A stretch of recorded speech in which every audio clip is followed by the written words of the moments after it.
I'm Bobby Plude from Equip to Endure. What I'm about to do is make a figure 4 trap. What I want to do is I want to show people these notches and actually how they're made. It's really key for you to bring a small saw in the woods with you. I have a Swiss Army knife that I gotten from Ron Hood years ago. I keep it with me all the time. It's probably one of the best saws as far as a small saw for making small cuts, such as for figure 4s that you can buy. They make one that's called the Trekker, and there's a couple of others too, the Farmer, but you want to get the largest small saw that you can. So I'm about to, I had some of these put together for a class that we were doing, so I figured I'd snatch one out of there and actually put the figure 4 together. What we have is, we have the trigger stick. We'll set that out to the side, we won't need that for a while.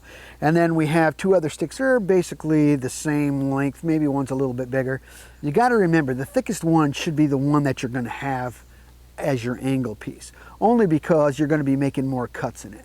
So what I'm going to do is, I'm going to use this one as my angle piece. Now remember, you want to go about 2 inches from the end with your notch at your angle piece, but we'll get into that when we get there.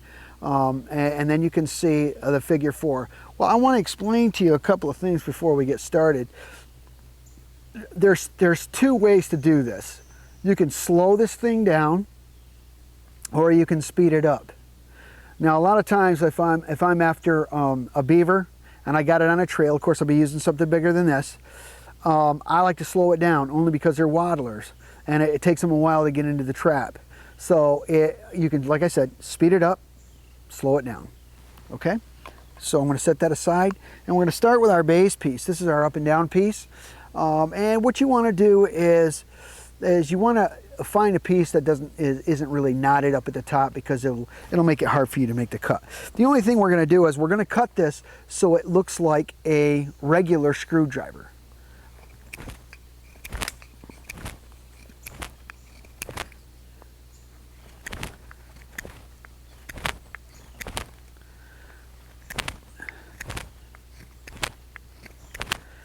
Okay, so we're almost down to where we need it.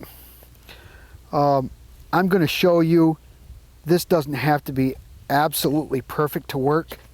I'm going to be, of course the wood that I'm using is a little crooked, which is fine. And what I want to do is I just want to show you that, like Ron Hood used to say, close enough is good enough.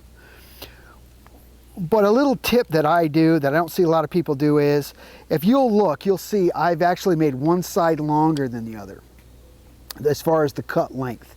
And I do that intentionally. I do that because when I'm trying to put this whole thing together like this, I know that on this long side, I'll have more clearance when it moves.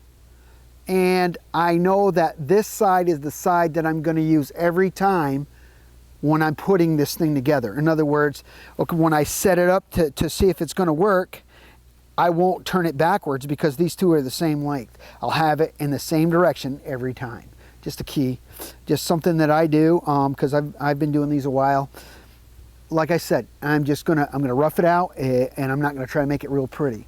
So there's the first part. As you can see, it's not perfect, but what you want is you want this perfectly flat. So what I need to do is take this one side down a little bit.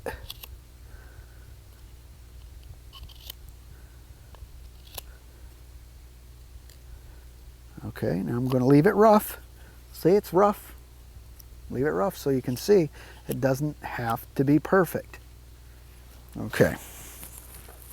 So now we're going to work on, once we got this, we're going to work on this angle piece. Like I said, you want 2 inches. Okay, this is a little long, so what I'm going to do is I'm actually going to take my saw out.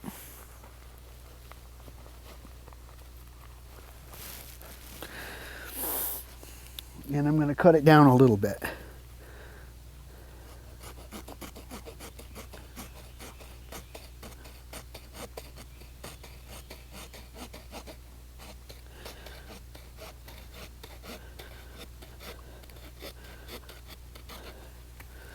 Okay, I'll set that there.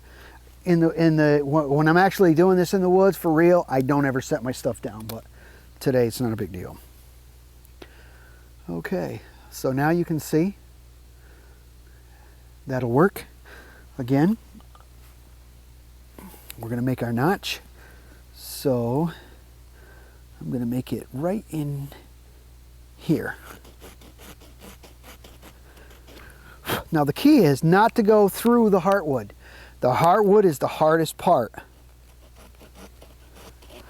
It actually will hold the whole thing together. All right, what I'm doing is, the reason why I cut this before I started making the actual cut back is because if I don't cut that down and I try to make this notch, what's going to happen is I'm going to actually flake the wood right off on the end, and I don't want to do that. It'll weaken this part. So what I do is I cut this first, try to get it as straight as you can. You can always fix it after. It's called tweaking. And then I like to make my notch a little long. But as you can see, I just started going into the heartwood. Okay, I'm not through the heartwood. If I go all the way through the heartwood, or even halfway through the heartwood, it's going to make this weak.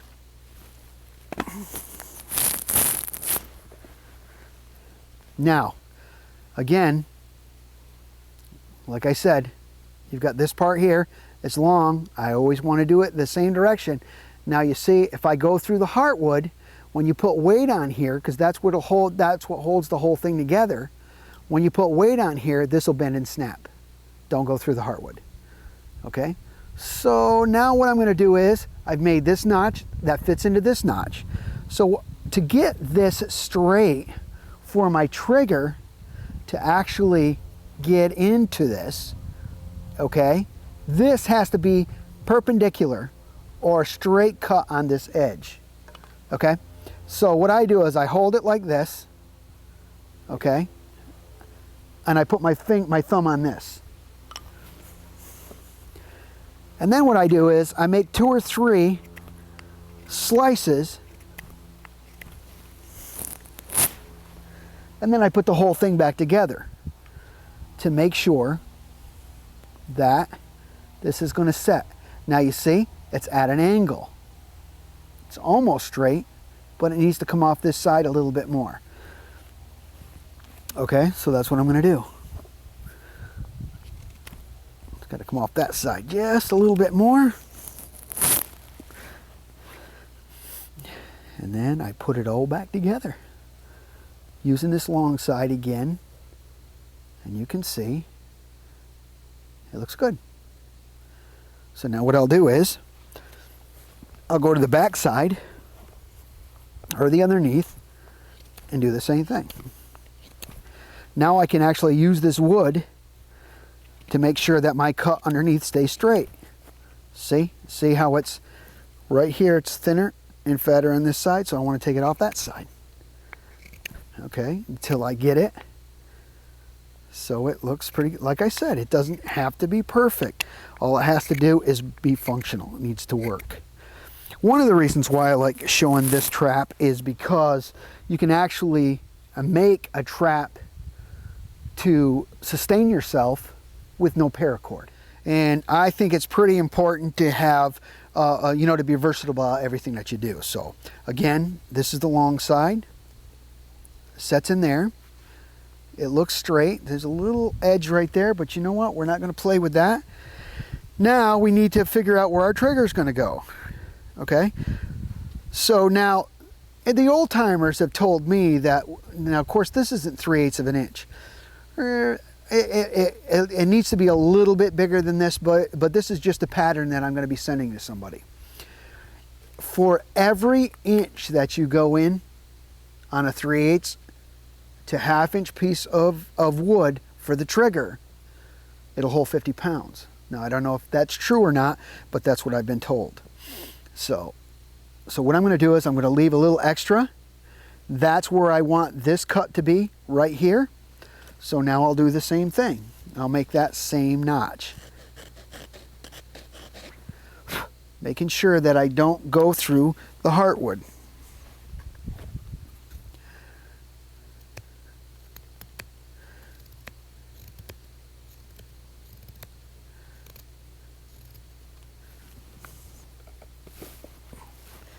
Okay, we'll set it back up. Long end again.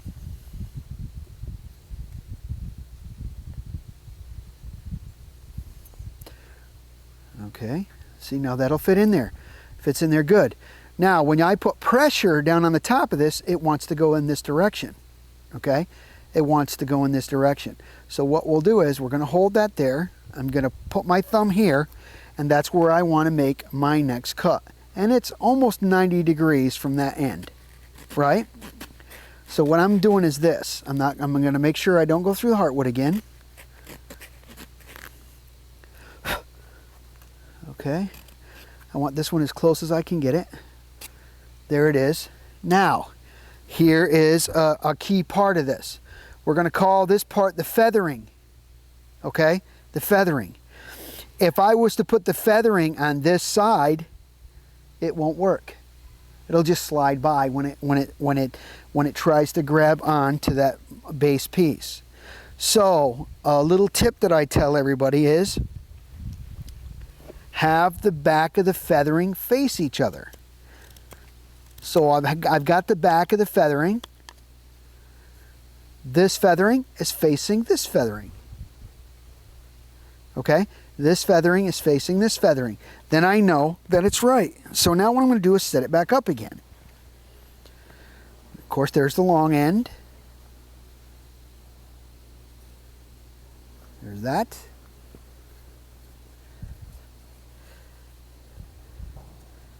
Okay, now I know that that's going to want to grab on. And I'll put this at an angle so that you can see. See? I know that that's going to want to grab on. So what I need to do is I need to flatten this piece here a little bit.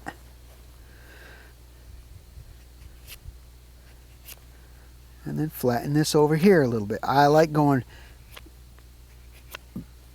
at an angle and leaving this little piece. That will give me something to cut, or actually to guide my cut. So then we'll start again.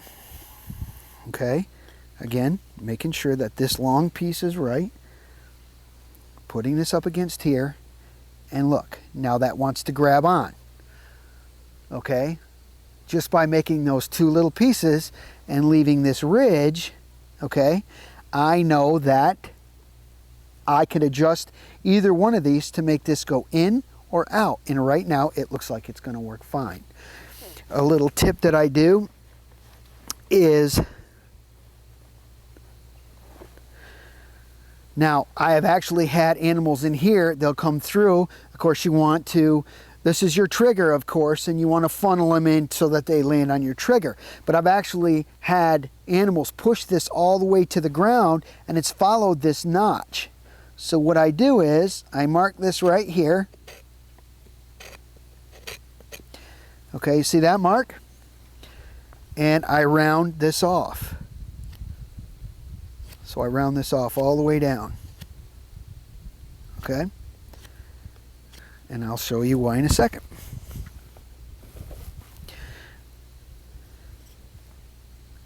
Again, the long side, so I know it's going together right. This is all hooked up, just like that. Okay, now watch, it's going to slide down. See it slide?